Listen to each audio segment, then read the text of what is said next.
Hello, welcome to my channel Prachi D. देखो, मैंने आपसे प्रॉमिस किया था कि मैं आपको जब चैप्टर करवाऊंगी तो उस चैप्टर के साथ मैं आपको प्रीवियस ईयर के क्वेश्चन भी करवाती चली जाऊंगी, ताकि आपके लिए कुछ भी ऐसा रह ही ना जाए यार कि ये मिस हो गया, वो मिस हो गया, ये नहीं आ सकता। ऐसा कुछ भी नहीं होगा। तो आज हम लोग क्या करने जा रहे हैं, प्रीवियस ईयर क्वेश्चन।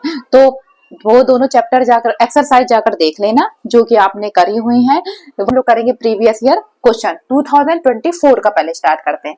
पहला क्वेश्चन क्या है, so that 11 into 19 into 23 plus 3 into 11 is not a prime number।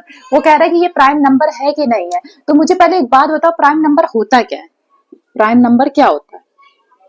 ये इस बारे में मैंने बहुत डिस्कशन किया है कई बार। प्राइम नंबर क्या होता है, को प्राइम नंबर क्या होता है, रैशनल क्या होता है, इरेशनल क्या होता है, तो कई बार बोला है। क्योंकि ये भैया इस चैप्टर का मोस्ट इंपॉर्टेंट पार्ट है। इस चैप्टर का ही क्या, जब आप मैथ पढ़ते हो तो ये बेसिक चीज है, लेकिन मोस्ट इंपॉर्टेंट चीज है। और इस चैप्टर के तो मान लो की है। तो प्राइम नंबर क्या होते हैं, मुझे एक बात बताओ। मैंने आपको बताया था प्राइम नंबर मतलब होते हैं जिसके ओनली टू फैक्टर्स हो। कितने? टू। उससे ना ज्यादा, ना कि मोर देन, ना ही लेस देन। मतलब ओनली टू फैक्टर मीन्स तो two factor. For example two है तो टू क्या हुआ, वन। और टू के फैक्टर कितने होंगे, वन और टू। तो दो फैक्टर हुए। इसका मतलब एक ये है कि एक तो उसके फैक्टर में वन आना ही आना चाहिए, वन आएगा ही आएगा। दूसरा क्या है, वो खुद का नंबर आना चाहिए। यही क्या होते हैं, प्राइम नंबर। थ्री क्या हो गया, थ्री में क्या हो गया, वन और थ्री। फोर क्या हो गया, वन हो गया, टू हो गया और फोर में आ गया। क्या तो मैम इसके तो मोर देन टू है, और इसके तो मतलब कि एक टू भी इसका फैक्टर हो रहा है। आपने दो बात कही थी, एक तो सिर्फ ओनली टू फैक्टर होने चाहिए, दूसरा वो खुद भी आना चाहिए और वन में आना चाहिए, उसके अलावा किसी में नहीं आना चाहिए। इसका मतलब फोर प्राइम नंबर नहीं है। बात समझ में आई? तो ये होता है अपना प्राइम नंबर। प्राइम नंबर मतलब क्या होता है, जिसके ओनली टू फैक्टर हो, जिसमें एक आपका वन होना चाहिए, दूसरा वो नंबर खुद होना चाहिए। अब करते हैं इसको, चलो। अब इसको हमने किया तो ये लिखा 11 इंटू 19 इंटू 23 प्लस 3 इंटू 11। हमें इनमें क्या कॉमन मिल रहा है, 11 कॉमन मिल रहा है। तो हमने क्या लिया, 90 इंटू 23 प्लस 3, ये ले लिया। 11 इंटू, अब मेरी बात समझो, इसको मल्टीप्लाई चाहो तो इतने को कर लो, क्या हो गया, 19 3 जा 57, बचा कैरी 5, 19 टू जा 38, 38 में 5 ऐड करो, कितना आया, 38 में 3 और ये 4, 43 आ गया, प्लस में 3। तो मतलब कितना हो गया, 11 इंटू 3 ऐड हो गया तो 440 हो गया। साथ में एक क्या होता है, वन तो होता ही होता है। अब इनको मल्टीप्लाई नहीं करोगे, इनको मल्टीप्लाई कतई नहीं करोगे कि चलो मैं इनको मल्टीप्लाई करता हूँ फिर मैं दिखाता हूँ ऐसा है वैसा है, कुछ नहीं करना है आपको। यहाँ दिखा देना मोर देन टू फैक्टर हो रहा है, एक वन होना चाहिए था, एक मान लो 11 होता, कोई भी होता, लेकिन इसके मोर देन टू फैक्टर है, तो मोर देन टू फैक्टर के बाद ये खुद ही बोल रहा है कि ये मैं प्राइम नंबर नहीं हूँ, क्योंकि मैं मोर देन टू हूँ। आप यहीं पर दिखा दोगे और लिख दोगे, बिकॉज यहाँ पर क्या हो रहा है, मोर देन टू फैक्टर्स हो रहे हैं, जिस कारण से ये प्राइम नंबर नहीं होगा। ठीक है, इसको अपने तरीके से एक्सप्लेन कर लेना, अच्छे से, जितना अच्छे से डिफाइंड कर पाओ अपने हिसाब से डिफाइंड कर लेना।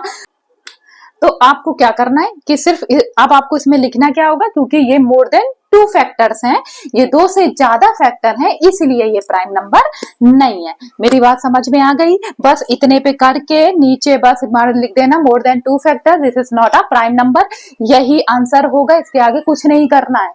क्लियर? दूसरा क्वेश्चन देखें। देखो, इसको मैंने दोनों को साथ में लिया क्योंकि बिल्कुल सेम वही चीज है, ये भी वही चीज है कि सो दैट ये कोई नंबर दिया इज अ कंपोजिट नंबर, वही चीज उसमें भी थी, सो दैट था कि उसमें वो बस उसने ये क्या बोलते, वो भी कंपोजिट ही नंबर था।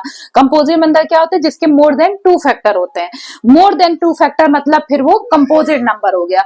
मोर देन क्या, और अगर ओनली टू फैक्टर है तो इट्स मीन उसके वो प्राइम नंबर हो गया। तो यहाँ पर क्या लिखा है, जैसे मैंने इसीलिए इसको रेज नहीं किया कि आपको एक बार और रिमाइंड करवा दूंगी कि क्या है, टू है, वन और 2, मतलब ये प्राइम नंबर है। 3 और ये कह दो, जो मैंने आपको एक एग्जांपल दिया था 4 वाला, तो कह दो अगर मैम ये प्राइम नंबर नहीं है तो ये कौन सा नंबर है, तो जिसके मोर देन 2 फैक्टर होते हैं वो कहाँ चला जाता है, कंपोजिट नंबर चला जाता है। तो इसका मतलब वो जो मैम आपने पिछला किया था जिसमें आपके 2 से ज्यादा फैक्टर आ रहे थे, इसका मतलब वो प्राइम नंबर नहीं था, तो वो कंपोजिट नंबर था। यस, वो प्राइम नंबर नहीं था, वो कंपोजिट नंबर था। वहां पे उसने वो बात इनडायरेक्टली पूछी थी, यहाँ पर उसने इनडायरेक्टली पूछ ली। तो डायरेक्ट और इनडायरेक्ट ना पढ़ते हो ना ग्रामर पे, वही चीज मैथ में भी चालू हो गई है। कोई चीज डायरेक्ट पूछ लेना और उसी चीज को इनडायरेक्ट। पहले उसने कंपोजिट नंबर पूछा इनडायरेक्ट पहले क्वेश्चन में, दूसरे में वो पूछ रहा है सीधे सीधे बता दो भैया ये कंपोजिट नंबर है। करने का मेथड डिक्टो सेम है और कोई चेंज नहीं है। क्या है, 5 इंटू 11 इंटू 17 प्लस 3 इंटू 11। तो इसको कैसे करना है, हमें 11 कॉमन लिया, 5 इंटू 17 प्लस 3 हो गया। 17 में 5 जा कितना होता है 85, 85 प्लस 3 तो कितना हो गया 11 इंटू ये कितना हो गया 88, 88 हो गया। अब ऐसे भी इवन नंबर है, इसके ज्यादा से ज्यादा फैक्टर हो जाएंगे, उसे छोड़ दो। 1 इंटू 11 इंटू 88। अगर देखो दो तरीके होते हैं, मैं आपको पूरी बात बताऊं, दो तरीके होते हैं। एक तो होता है कि आप जो बड़ा नंबर आए उसके फैक्टर करके खूब सारा दिखा दो।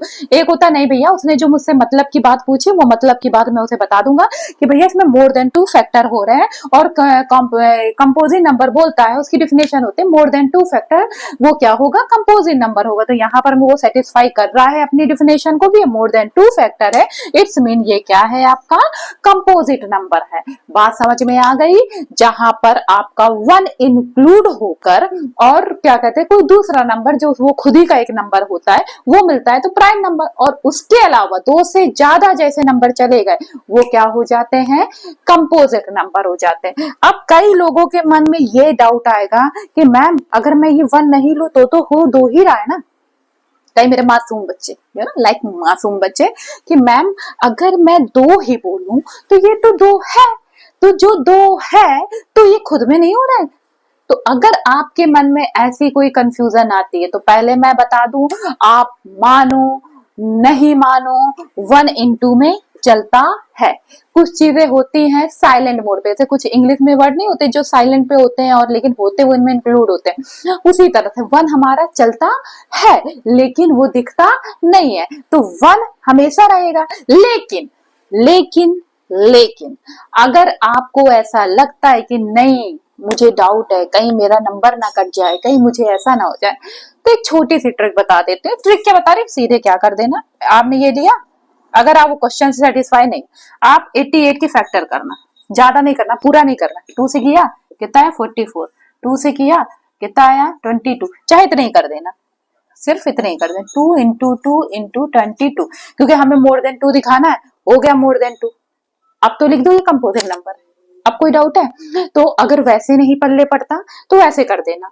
उसमें भी पहले वाले क्वेश्चन में क्या आया था, 13 इंटू 440, तो 440 की छोटे मोटे वो कर देना, फैक्टर कर देना और दिखा देना, जहां 2 से 3 से ज्यादा हो जाए बता देना ये हो गया।